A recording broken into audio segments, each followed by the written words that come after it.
This is going to be a two-part video. In this video, we're going to talk about CPUs. What is a CPU and a brief history of CPUs. In my next video, we're going to talk about CPUBoss and how to compare your CPUs. So get your energy drink ready, because here comes the boring part. Oh yeah. Well, you decided to build your own computer. Well, what you need to do first is to do some homework, because you want to be a well-researched buyer. And you also want to learn more about computer chips. And no, I'm not talking about those chips. Probably the most important component of a computer to understand and match your individual needs is the computer chip. A look at the development history of computer chips and an understanding of processor capabilities is a good start in deciding how to select the proper computer chip to suit your needs. The computer's main component is called the Central Processing Unit, or CPU for short. People sometimes get confused when you talk about CPU. Some people think it's the tower, where it's not. The CPU is the chip on the motherboard. The tower is basically the whole computer. And I'm talking about a desktop computer, not a laptop or the monitor. The CPU is a very small piece of silicon and is often referred to as silicon chip or the processing chip.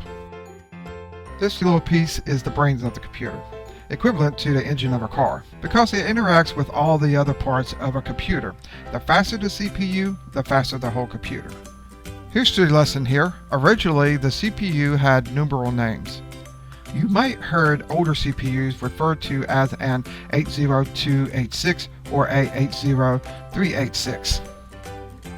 After a while, the 80 part was generally dropped, and the CPUs were simply called 286, 386, or 486. Each of these terms refers to the family of CPUs. Understandably, each of these CPUs improved upon its processor, so the 486 is faster and better than the 386. When the 586 was put into production, Intel, the mother of all chip manufacturers, decided to give the processor chip a more common names. The 586 was called the Pentium chip. Now, most of us remember those chips. As an important second feature impacting processor chips is the speed of the processor's internal clock. These clock speeds are measured in millions of cycles per second, or megahertz. Megahertz usually range from 25 megahertz to well over 1, 2, or even 3 gigahertz, with faster chips being produced every day. As a matter of fact, AMD gets the Genesis World Records for the fastest CPU with their overclocked octa-core FX processor. To get that record, a team of elite overclock specialists cranked up the juice on the 8-core desktop CPU until hitting the speeds of 8.429 GHz, handily surpassing the previous mark of 8.308 GHz, so AMD got the fastest silicon in the West. Bang bang. So it's chipping away at Intel's processor predominance. Now, clock speeds are very easy to understand. The higher the gigahertz, the faster the computer speed. In computing, speed is not just an issue that equates to power, it also equates to time. A slow computer will make you wait while the screen redraws or while it computes data. This is usually only a matter of a few seconds of waiting time. However, if you use a computer for several hours each day, those few seconds of waiting can become frustrating. One choice to speed up your computer is to upgrade the existing processor chip of your computer, but this usually is fairly complicated and expensive. A wiser option is to initially purchase the fastest CPU that you can afford. Although this can be difficult if you're working on a budget, but the best thing to do is find the best bang for your buck. Next, I'm going to go ahead and go over bus speeds and cache.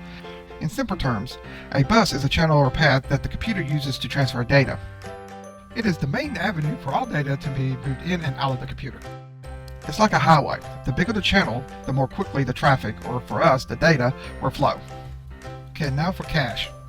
A cache, pronounced like the word cache, is a small amount of the computer memory that holds most recently used data. And no, not that data. Having a cache allows the computer to access recently used data more quickly, so it speeds up the access time and therefore speeds up computing time. There are several different kinds of cache, but in general, the larger the cache, the faster the data processing time.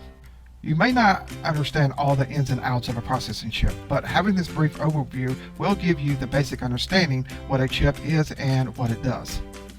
Well, that's it for this video. Don't forget to hit that like button, comment, and subscribe. And as always, have a good day.